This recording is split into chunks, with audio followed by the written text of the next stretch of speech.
Les smartphones pliables, une catégorie de gens aiment ces smartphones-là, il faut l'avouer. Attention que parfois c'est très agréable, il y a des petites spécificités qu'on va apprécier dans les smartphones pliables. La guerre a été déclenchée par Samsung et puis d'autres marques ont enclenché. L'année passée, on peut dire que chez Motorola, le Razr 50 Ultra s'est fait remarquer. Aujourd'hui, on va tester le Razr 60 Ultra. Je mets la boîte à l'endroit, voilà comme ça. Et on va voir qu'est-ce qu'il vaut, s'il est le digne, tout simplement successeur du Razr 50 Ultra. C'est parti.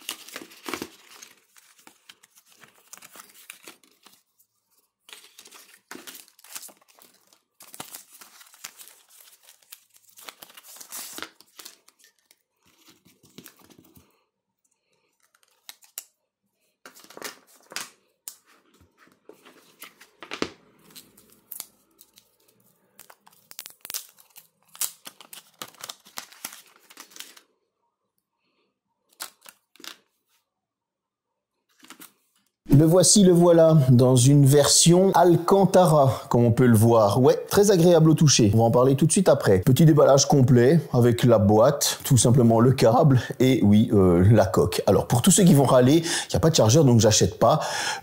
Essayez d'attraper une paire de coronesses, arrêtez de vous plaindre dans les commentaires, arrêtez de vous plaindre aux marques. Il faut aller à la Commission européenne, voilà, faire une petite manif, des choses comme ça, parce que bon, c'est eux qui ont décidé ça, hein, c'est pas nous. Voilà, je tiens quand même à le dire. Alors, ce smartphone, au niveau design, en fait, on est sur tout simplement le digne successeur du Razr 50 Ultra. Qualité de finition irréprochable. On va retrouver sur la tranche de droite un bouton d'extinction allumage qui fait office de lecteur d'empreintes, bouton du volume, et vous allez avoir un bouton action sur la gauche. Ce bouton action, il sert pour l'intelligence artificielle, etc. Sur le dessus, vous retrouverez deux micros. Sur le bas, vous allez retrouver deux micros. Vous allez avoir de l'USB type C, le tiroir de carte SIM et un haut-parleur. Le premier haut-parleur étant sur la tranche du haut. Comme je le disais, on est identiquement sur le design de son prédécesseur, c'est-à-dire le Razr 50 Ultra, et il n'y a rien à dire de ce côté-là, on est franchement sur quelque chose de top. La partie Alcantara, ça me change en fait. Ouais. Pourquoi? Tout simplement parce que le cuir vegan, on le sait tous, hein, c'est du plastique. Ici, on est sur du vrai Alcantara, et c'est franchement hyper agréable au toucher, il n'y a rien à dire de ce côté-là. Cependant, pour pas l'abîmer, je vous conseille, et oui, de le cacher avec une coque. C'est dommage, mais il vaut mieux le cacher parce que j'ai remarqué qu'il prenait vite la poussière, qu'il pouvait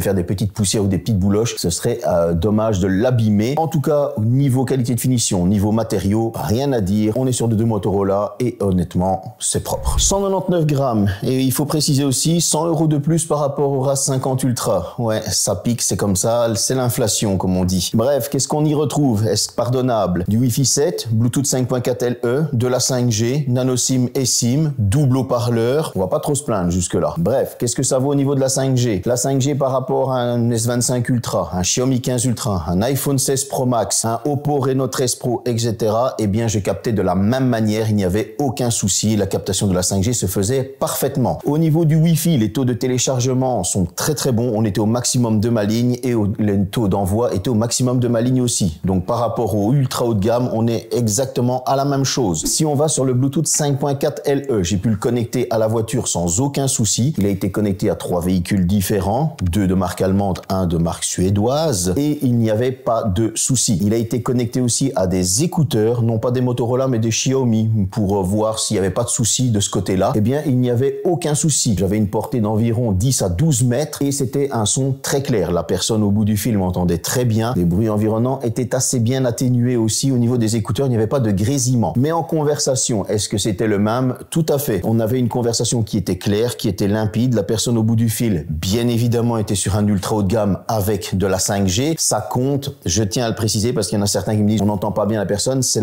aussi le téléphone de la personne au bout du fil et de la manière qu'elle capte le réseau qui va faire aussi que vous entendez bien sa voix. En tout cas, la personne entendait très bien ma voix, les bruits environnants étaient très bien atténués et sa voix était limpide à mes oreilles. Donc de ce côté-là, il n'y avait pas de problème. Si on continue, on va aller du côté des haut-parleurs. Je trouve que le son est assez bien équilibré, qu'il soit ouvert, qu'il soit déplié ou qu'il soit par exemple plié ou tout simplement mis en petit triangle comme ça pour regarder une vidéo. Eh bien, je peux vous dire que le son est très bien, il est bien environnant, il est bien englobant. englobant. On a un son qui est quand même assez chaleureux, parfois qui manque un petit peu de basse. Bon, ça reste quand même un smartphone, hein, c'est pas une enceinte connectée, mais on a un son qui est franchement très très bon. Que dire de plus sur ce smartphone? Bah jusque là, en tout cas, on est quand même assez bien comblé, on est sur quelque chose de très bon. Allons voir la suite. Bon, les sujets qui fâchent, l'IP. Bah oui, il y en a qui vont pas aimer ça, mais c'est de l'IP 48. C'est tout à fait normal, c'est un smartphone pliable. 40, bah oui, il va résister un petit peu moins à la poussière à cause de sa charnière. Et 48, bah, le 8, c'est pour l'immersion dans l'eau. Vous allez pouvoir l'immerger jusqu'à 1,50 m pendant 30 minutes. Bon, il ne restera plus que vos yeux pour pleurer. Si c'est de l'Alcantara, il sera foutu.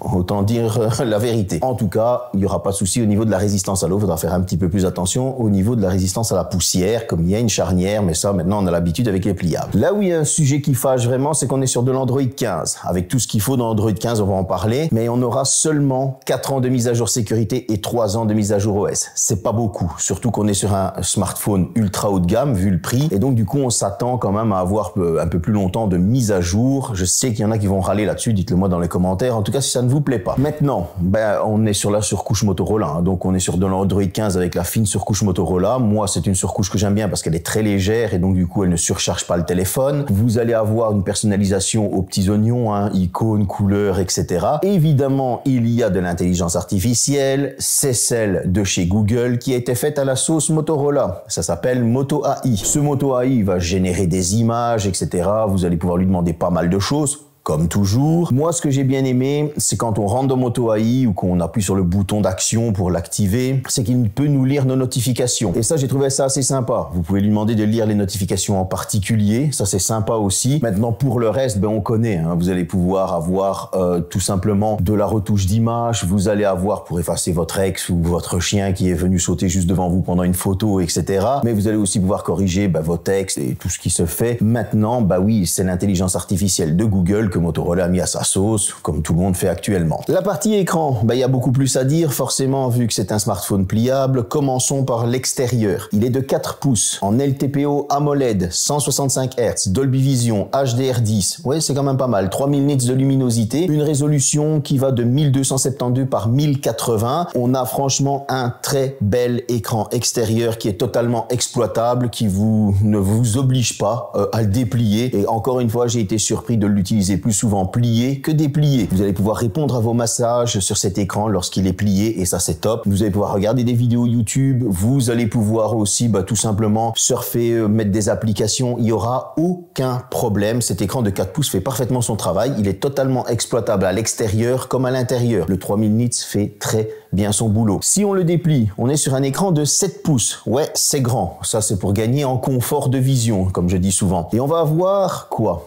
Exactement la même chose qu'à l'extérieur, mais on est un petit peu plus puissant au niveau de la luminosité. Et oui, c'est un écran AMOLED LTPO de 165 Hz, donc on est quand même sur quelque chose de très bon, avec du Dolby Vision, de l'HDR10. Comme vous pouvez le voir, on est quand même sur quelque chose de bon. Et en luminosité, on va passer à 4500 nits. Il est totalement exploitable. Alors, au niveau de la résolution, parce que j'ai un petit trou de mémoire, on est sur du 1224 par 2912. Donc on a une très bonne résolution, que ce soit intérieur et extérieur, une très bonne luminosité, un très bon taux de rafraîchissement, LTPO, donc il va descendre à 1 Hz et monter jusqu'à 165 Hz. Vous allez avoir Dolby Vision, HDR10, vous l'avez compris, on est sur 2 écrans totalement complets. Pourquoi alors me dire que je l'utilise plus souvent plié? Parce qu'en fait, c'est juste une question de facilité, et en plus de ça, si vous l'utilisez sur l'écran extérieur, parce que vous n'en avez pas besoin de le déplier, tout simplement, vous allez gagner aussi de l'autonomie. Et ouais, c'est la vérité, c'est comme ça. Donc du coup, on a 2 très bons écrans. Bon, on va parler de l'écran intérieur maintenant, c'est celui qui nous intéresse le plus, mais vous allez pouvoir surfer sans aucun problème. Il n'y a aucun lag, aucun ralentissement, aucune saccade, que ce soit intérieur ou extérieur. Cet écran est totalement exploitable. Moi, j'ai adoré l'utiliser. C'est fluide à souhait. Il n'y a pas de problème, que ce soit intérieur ou extérieur. Et quand je dis intérieur ou extérieur, c'est que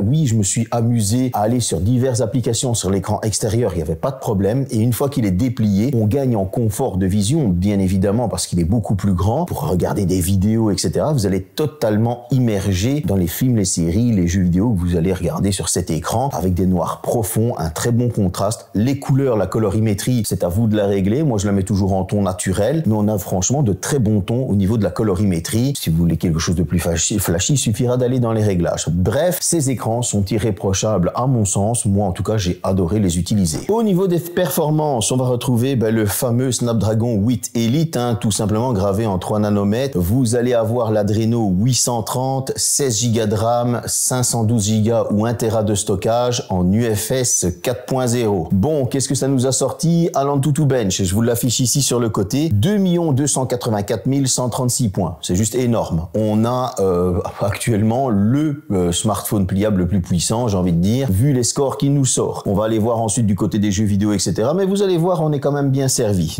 Comme je le disais, au niveau du Geekbench, je l'affiche toujours là sur le côté, vous allez avoir 2668 au simple cœur et 8363 au multicœur. Ce qui vient corroborer les premiers bench tests. Oui, tout simplement, vous allez pouvoir faire du multitâche sans aucun souci. Pas une seule fois, il va vous lâcher. Il n'y a pas eu de ralentissement, rien. Ça a été franchement du pur bonheur. Vous allez pouvoir utiliser 2 applications en même temps lorsqu'il est déplié. Pas de problème. Il n'y a pas de saccade. Il n'y a pas de ralentissement. Pour vous dire, j'étais en train de surfer sur la partie basse de l'écran et j'étais en train de regarder une vidéo sur la partie haute et il n'y avait aucun souci. Tout simplement. Maintenant, au niveau du GPU, et oui, la petite partie graphique qui va nous aider en jeu vidéo, ça m'a affiché un score de 18 144. Ce qui vient encore une fois corroborer les 2 premiers bench pour nous dire qu'il va pouvoir nous envoyer la patate lors de jeux vidéo. Bref, vous avez un smartphone avec lequel vous allez pouvoir faire tout ce dont vous avez envie. Ouais, pas une seule fois, il n'y aura un souci au niveau ralentissement ou au niveau saccade ou autre. Vous allez pouvoir aller d'une application à une autre. Et en jeu vidéo, la même chose. Moi ici, j'ai testé ça sur du Asphalt 9. Pas de souci, les temps de chargement étaient hyper courts. On avait un jeu qui était magnifique. Et en plus de ça,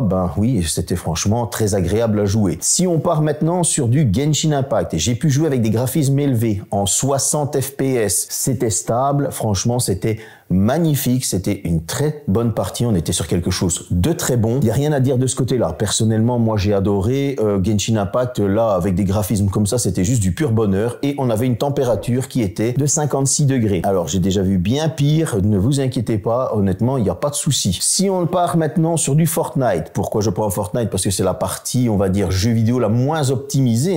Epic Games, ils en ont un petit peu rien à foutre, j'ai envie de te dire. Il faut toujours des machines plus puissantes pour le faire tourner. Eh ben justement, là aussi, on avait des graphismes épiques, je l'ai mis en 30 FPS, pas de souci, 60 FPS, pas de souci, ça chauffait un petit peu plus pour le 60 FPS. J'en veux pour preuve que lorsque je jouais en 30 FPS épique, on était sur une température qui avoisinait les 51 degrés. Une fois que je l'ai passé en 60 FPS, c'était stable, il en voulait même un petit peu plus, on était souvent sur du 60-61, mais j'avais une température qui était de 56 degrés. Ouais, il avait bouffé 5 degrés supplémentaires. C'est agréable, il n'y a pas de souci, je n'ai pas eu de smartphone qui me brûlait les doigts, malgré son châssis en acier, il n'y a pas de problème, parce que oui, j'ai déjà eu des smartphones qui deviennent tellement brûlants que c'est désagréable à jouer. Donc ça veut dire qu'on a un smartphone de tous les jours pour bosser, on a un smartphone de tous les jours pour pouvoir se détendre, faire nos réseaux sociaux, regarder des vidéos, etc. Mais également un smartphone avec lequel on va pouvoir jouer. Allez, on va aller voir la partie photo. La partie photo, ce qui va satisfaire notre ego, nous donner de bons souvenirs. Et la première chose que l'on peut dire avec ce Motorola RAS60 Ultra, c'est que Motorola a laissé tomber le téléobjectif. Ouais. Est-ce mauvais pour autant? Non. Au contraire, ils ont même très bien travaillé leur algorithme photo pour retravailler la photo une fois prise. Et donc du coup, j'ai pu comparer avec le 50 Ultra et il n'y avait pas trop de différence. Et ça, c'est franchement bien. On retrouve à l'arrière 2 capteurs. Un 50 mégapixels grand angle ouverture 1.8, un ultra grand angle 50 mégapixels ouverture 2.0. À l'intérieur, un 3e capteur de 50 mégapixels grand angle ouverture 2.0. Ouais. On a les 3 mêmes capteurs au final quasi. Alors qu'est-ce que ça vaut? Bon, on va parler tout d'abord des selfies. Au niveau des selfies, il n'y a rien à dire, que ce soit la caméra intérieure ou la caméra extérieure, vous allez avoir un très bon ton.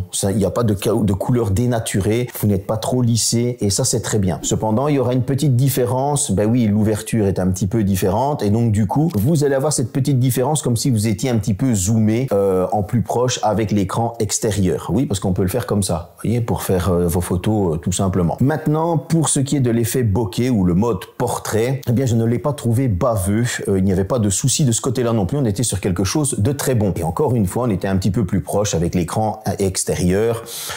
Voilà, moi en tout cas, j'ai rien à dire de ce côté-là. Maintenant, concernant la macro, bon, on a une chouette petite macro, bon, on a compris, hein, c'est une petite macro numérique, il y a un petit zoom qui se fait, etc. On est sur quelque chose de très propre, rien à dire de ce côté-là pour ceux qui veulent faire des photos de fleurs. Vous serez conquis. Au niveau de la photo de nuit, là aussi, rien à dire. On a la scène qui est juste un peu surexposée pour pouvoir nous donner un peu plus de clarté et donc elle est un peu moins sombre, mais il n'y a pas de dénaturation au niveau des couleurs. Les couleurs ne sont pas baveuses au niveau des lampes et ça, j'ai bien apprécié. Maintenant, pour la partie zoom. Eh bien, cette partie zoom, vous allez pouvoir zoomer de l'ultra grand angle jusqu'au zoom x30. Il n'y a plus de téléobjectif, tout se fait au zoom numérique. Bah, surprise, franchement, c'est pas mauvais du tout. Ouais, j'ai trouvé que honnêtement, on était sur quelque chose de très bon au niveau de la partie zoom. C'est pas dégueulasse même en zoom x30. L'algorithme va bien retravailler la photo derrière pour pouvoir nous la lisser. Alors certes, en zoom x30, vous allez avoir un peu plus de bruit dans l'image, etc. C'est logique. Mais jusqu'au zoom x10, franchement, ça reste super correct et il n'y a pas de problème de ce côté-là. Moi, j'ai franchement bien apprécié. Pour l'occasion, je vais vous envoyer aux zones Maubeuge. Je pense que je l'ai déjà fait. Puis ça va être un petit retour, hein, comme ça pour chaque année. Vous pouvez comparer avec différents smartphones. Les photos vont défiler, il y aura des vidéos et on discutera des vidéos juste après.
J'espère que cette petite visite vous a plu. Dites-moi dans les commentaires qu'est-ce que vous avez pensé des photos et des vidéos. En tout cas, au niveau des vidéos, vous allez pouvoir filmer en 1080p 60 fps comme je l'ai mis. Elle est franchement très bonne, stable. Il n'y a pas de souci de ce côté-là. On est sur quelque chose franchement de très correct. Vous allez pouvoir filmer en 4K 30 et 60 fps. Que ce soit en 30 fps, on est sur quelque chose aussi de très propre et en 60 fps aussi. Ce n'est pas non plus avec du bruit dans l'image. On a quelque chose de très bon qui est quand même encore assez bien stabilisé. Et vous allez même pouvoir filmer en 8K 30 fps, c'est assez rare aussi pour un smartphone pliable, il faut l'avouer. Et cette 8K, bon, elle est là pour dire qu'elle est là, quoi. Elle fait bien son travail, mais c'est pas non plus quelque chose d'exceptionnel. De toute façon, vous l'avez vu, c'était affiché dans le petit défilé de photos et de vidéos. Que demander de plus? Allez, on part sur l'autonomie. 4700 mAh, presque 5000 pour un smartphone pliable, avec une charge rapide de 68 watts, une charge sans fil de 30 watts et une charge inversée pour recharger vos écouteurs ou un copain, lui donner 2% de 5 watts. C'est pas beaucoup, mais de toute façon, qui utilise ça, je sais pas. En tout cas, qu'est-ce que j'ai pensé de cette autonomie? Motorola nous promettait 36 heures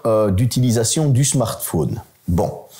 Moi, je peux déjà vous dire qu'en lecture continue, et là j'ai vraiment utilisé de la lecture continue, on était sur une vidéo en 4K, connectée au Wi-Fi, avec plus ou moins 50% de luminosité, écran intérieur, donc le plus grand écran, celui qui consomme le plus. La vidéo était en plein écran aussi. Eh bien, j'ai dépassé les 20h32 de vidéo continue, ce qui est franchement très très bon. J'ai très bien apprécié ce côté-là. Maintenant, en utilisation personnelle, bon là on est sur une utilisation qui, on va dire, normal. Pour moi, c'est normal parce que j'ai tenu 14h50. Ouais, donc je veux dire, c'est pas mauvais, c'est pas non plus exceptionnel, mais c'est mon utilisation personnelle. Ça veut dire que je suis quand même assez bien sur mon téléphone et donc du coup, oui, l'utilisation, elle fond. Donc ça veut dire que de 7h au matin, j'ai pu tenir jusque les 21h, 21h30 et des.